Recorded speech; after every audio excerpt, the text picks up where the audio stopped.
The fluorescent lights of the emergency room flickered above. Sarah Mitchell as she pressed a borrowed towel against the stranger's. Bleeding forehead, her hands trembling but steady. Her phone buzzed relentlessly in her pocket, 12 missed calls from work, each one a nail in the coffin of the job she desperately needed.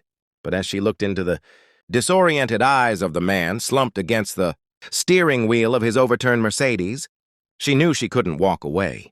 She had no idea that this single decision, made in a heartbeat on a rain-slicked highway, would unravel everything she'd worked for and rebuild it into something she never imagined possible. Sarah had learned long ago that life didn't hand out second chances to single mothers working double shifts at a downtown marketing firm. At 32, she'd perfected the delicate choreography of survival: wake at 5, prepare breakfast for her 7-year-old daughter, Emma, drop her at school, sprint to work, survive 9 hours of demanding clients and an even more demanding boss, pick up Emma, help with homework, make dinner, collapse into bed, and repeat.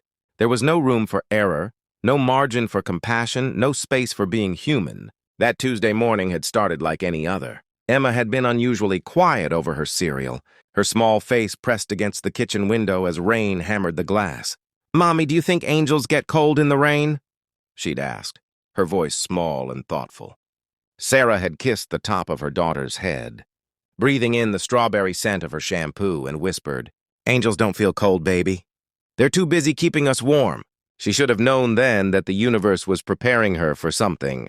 The accident happened on Highway 405, just 15 minutes from her office.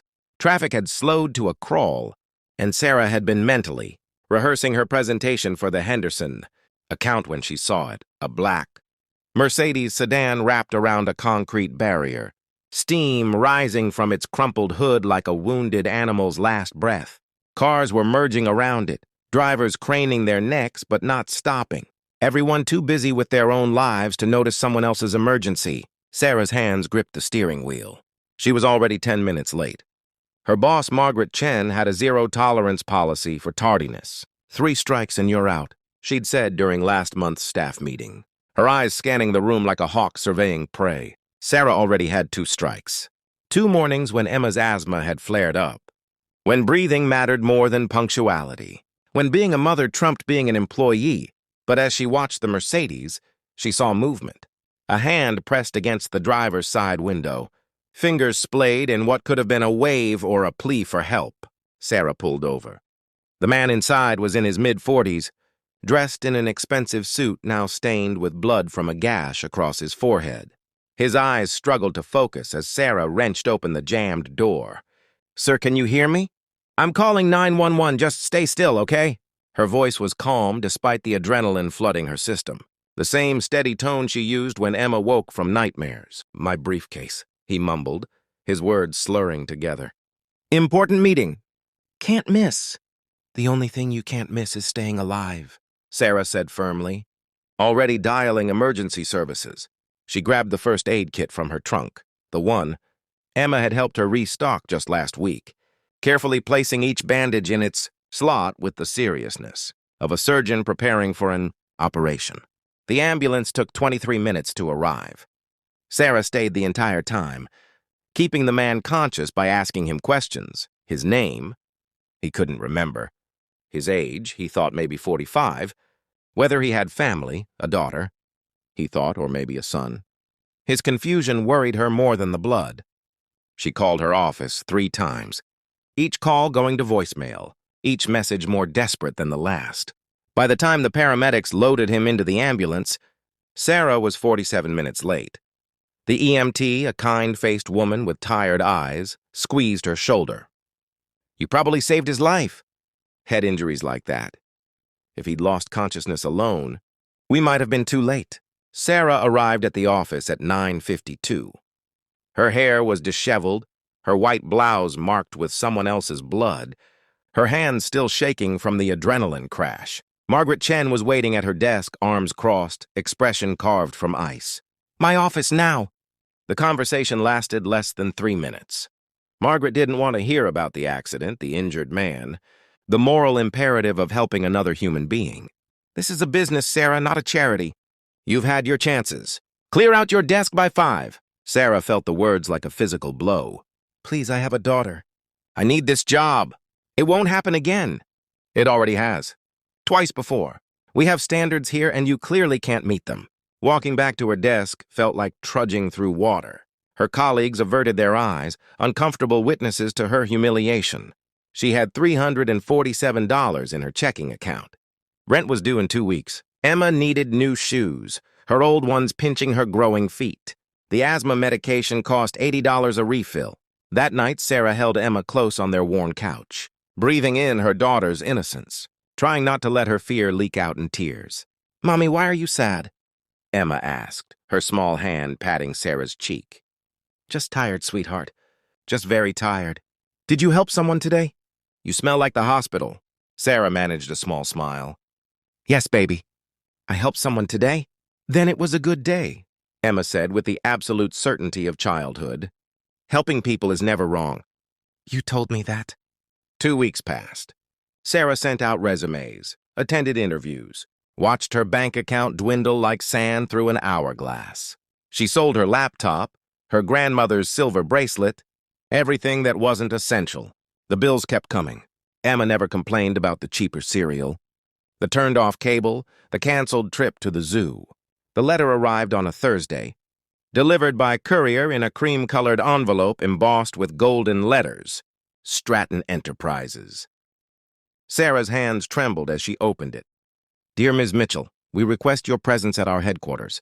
Tomorrow at 10 a.m. for a matter of urgent importance. A car will be sent to collect you. Sincerely, Robert Stratton, CEO. Robert Stratton. The name tugged at something in her memory. News articles. Business magazines. One of the wealthiest men in the country. Why would a billionaire want to see an unemployed marketing coordinator? The car that arrived was sleek and black, driven by a professional chauffeur who treated her like royalty.